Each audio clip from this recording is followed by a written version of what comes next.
Hey everybody, Nerdy Transformed here again, and today I'm reviewing the Transformers Prime Beast Hunters Deluxe Class Ripclaw. Now, Beast Hunters was always kind of disappointing to me because it had a lot of cool dragon figures and really cool redesign for all the characters, and I was always kind of expecting a fourth season where they kind of hunt down all the extra dragons, and we never got that. But, you know, we're here to talk about the toys, not the show, and I'm really excited to have a bunch of dragons to talk about, or at least one dragon here to talk about, as I'm a very, very big fan of dragons, as you might be able to tell from some of my other reviews. But Ripclaw here is really interesting, as not only is she a dragon, and like kind of a really interestingly shaped dragon with like the long tail and everything, but she also has 3 gimmicks, which we'll get to in just a minute. Looking at the overall figure, you can pretty much kind of tell how this transformation is going to go later, as you can kind of tell that's the legs, there's the arms, robot chest is kind of embedded in there, but it does have a few cool twists and turns. One of the problems, though, is that the legs are kind of hard to stand up. The easiest way to do is kind of have the legs just kind of collapse forward, have her, like, all of her legs kind of stand together, which looks alright, but it does make her body look really short. Like, when you look at the overall size of this figure, 1/4 of her body, 1/4 of her length is her body. Her body only makes up a quarter. Her neck and head makes up another quarter, and then the tail makes up the complete other half. Really cool looking tail, but really long, too. But let's look at the details first. The head looks pretty good with the yellow paint there, and the eyes are painted too. Got some spikes along the side there. You can kind of see some yellow swirls we'll talk about in a minute. Got the Predacon dragon symbol right there. Claws look nice, although they are a little skinny, but they look alright. Wings got a lot of nice like tech winged detail. It looks really cool. A lot of tech detail along the tail, kind of like a piping kind of thing going on. And a nice big claw at the end there. So overall, really cool looking dragon. So let's talk about those gimmicks.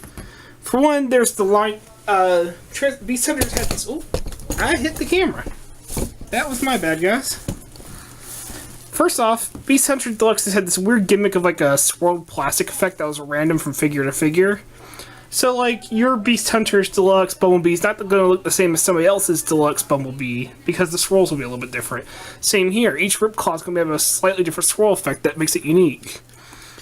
You can actually see the swirl effect here on the neck, mainly, and along the shoulders here. There's got like this little yellow swirling kind of spotting effect, and it's going on down the shoulders here. It doesn't go all the way down the arms, just the shoulders and neck here.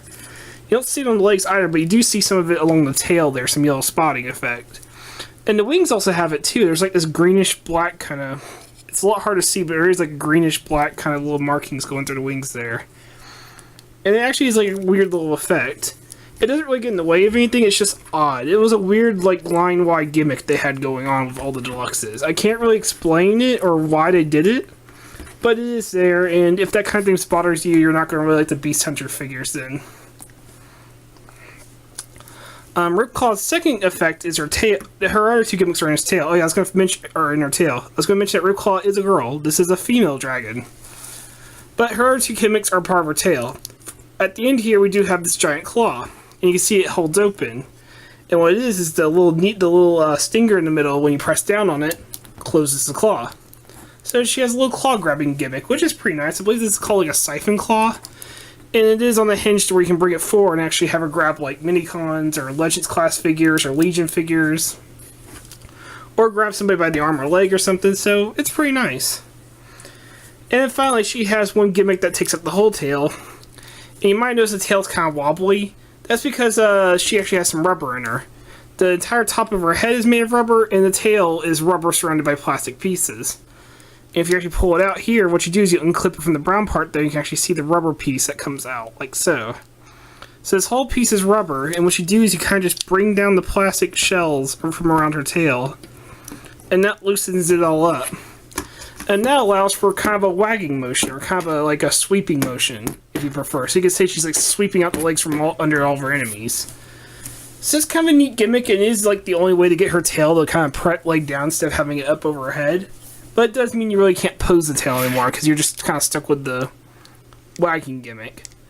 But it's alright. I mean, granted, I would say it looks more like she's wagging her tail, like she's really excited for her human coming home, rather than, you know, some kind of sweeping attack, but I think it could be used for some cool effects with kids.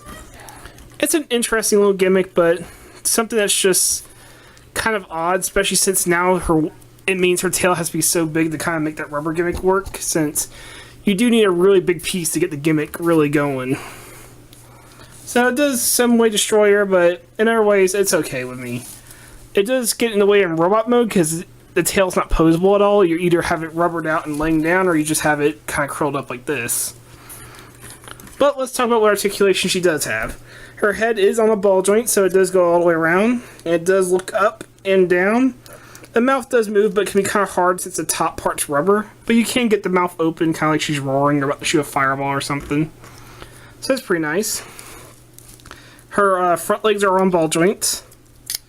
And you do get a swivel, and then you get a hinge above that swivel, so you get like that. You can also bend the claw out. You can also technically get like an opening claw motion if you want. But it's just going to reveal the robot hand, but you can kind of do that if you want. You do get a waist swivel right in the middle. The wings are on hinges, and they can come all the way down like so, for kind of a flapping motion or kind of a roosting. And they can go all the way back, like so.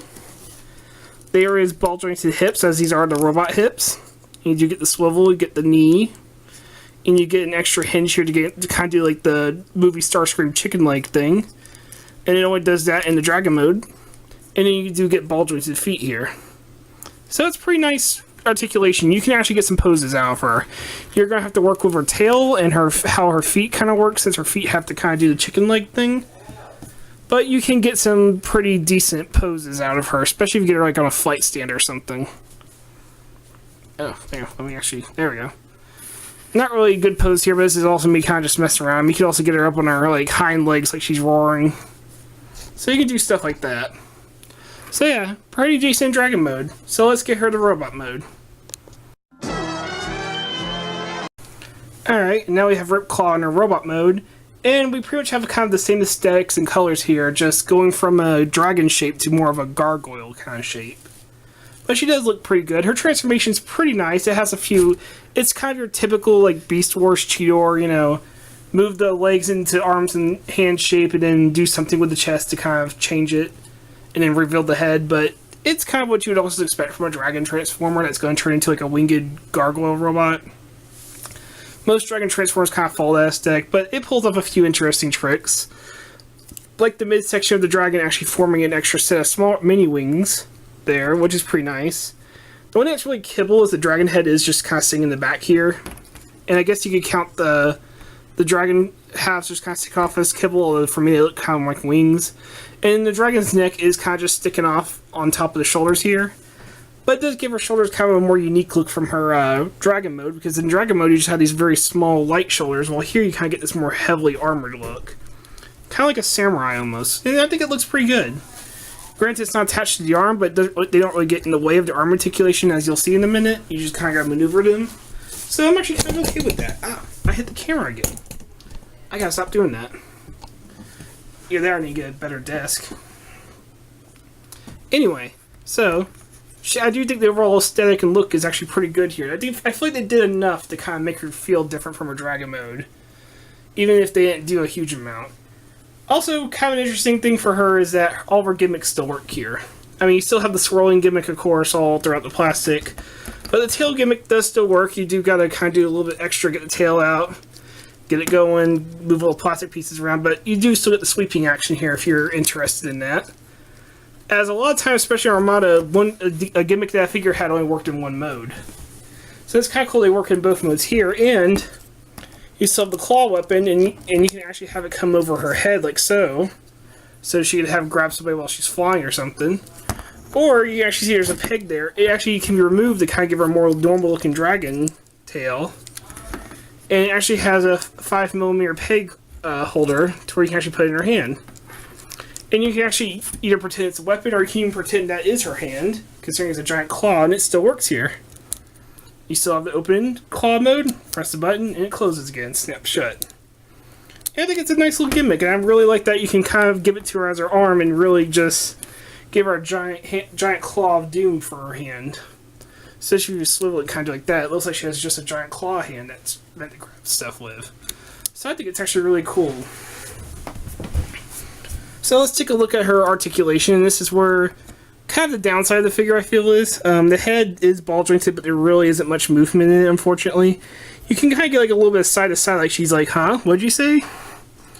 but it doesn't really turn much, and you can only look up a little bit and down because of the kind of the armor around her head. You still get ball jointed shoulders, so you just gotta work with the kibble above it. But they are ball jointed still, they can't go quite all the way around because of the kibble, but you can get most movement. You do have like a stem to work with there. You do get the 90-degree elbow, and unfortunately because of how it's done, the swivel is below the elbow. But you still have it if you need it, so you at least don't have like hand sticking up like that, post permanently stuck. And you do get some wrist movement going outward and inward. You do get the waist swivel, which is pretty nice considering everything. The wings are still hinged, along with the wings that the mini wings that follow. So that's nice. The tail is on the hinge, so you can kind of have it sticking up, spiked up, or you can just have it laying against the ground, tripoding her. And you might actually have to do that considering what we're about to see with the legs. Her legs are ball jointed, so they go forward and back, but they can't really go outward much. You do get a swivel, but it's kind of stuck because of the armor, but you can get enough of a swivel going. She does have 90-degree knees, but they are extremely loose. As if you remove the tail out of the way, you can see the knees kind of just give out. And it's not just because of the weight either. Even if you kind of bounce them, they'll just kind of slowly sink out like that. So you are kind of stuck with tripoding her on her tail, which means on the shelf, she's still going to take up quite a bit of room, both due to her wings size, because even if you collapse them back, you're still going to have the little mini wings sticking off, kind of taking up some room, as well as the room you're going to need for the tail. So that is a bit unfortunate, but one nice thing, she does get ball jointed feet. And that actually is really nice, considering today we rarely see such things even on leader classes. So not only do you get forward and backward and twisting, you also get pivot.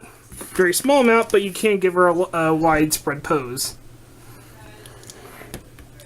So overall, I will admit she is one of those figures that looks cooler than it actually is to play with, but she is still a lot of fun. I do think the transformation is really nice and really good. I think it's really it's got enough different going for it to not just be the typical four-legged thing to two-legged thing kind of transformation. It has enough going on for it. She has a decent amount of articulation, even if a lot of it is limited in unfortunate ways. And I think her gimmicks are alright. I like the giant claw, and I think the tail gimmick is interesting enough. It's different, at least. And it doesn't really interfere with anything other than her tail. And let's be honest, most of the time when Transformers have tails, they're just sticking out the back anyway, so at least they actually did something with it. It's kind of like Shockwave, where he has that gimmick in his cannon. Sure, it's got a little piece sticking off, but at the same time, what else was it going to do anyway? Might as well give it a gimmick to at least make it interesting. And I really do like the looks of her. I really do like how her head kind of looks like a little gargoyle demon thing going on. You do got like the little piping detail. You got all the detail on the abdomen. You got the Predacon symbol there. I mean, the detailing on her makes her look really cool. Kind of like a shell. Like you have the smooth dragon kind of scaled look on the outside, and inside you have like a lot more of a robot, a techno robot. Very similar to how Beast Wars did it, where it's like you have an actual really techno-looking robot covered in pieces of like their the pieces of like their alt mode, kind of giving the look almost like Monster Hunter or something. Like they're using the pieces as armor and as weapons. So is she the best? Not at all, but she's a really interesting figure at the very least. At the very least, even with her issues, I think she's a really interesting figure. I think she makes for a cool display piece. So if you like Dragon Transformers, I would highly recommend picking her up. If you like the Beast Hunters line, I recommend picking her up. Otherwise, she might not be for you, but I think she's still a cool figure. So, this has been Nerdy Transformed. I hope you enjoyed this review, and I hope you have a good day. Take care.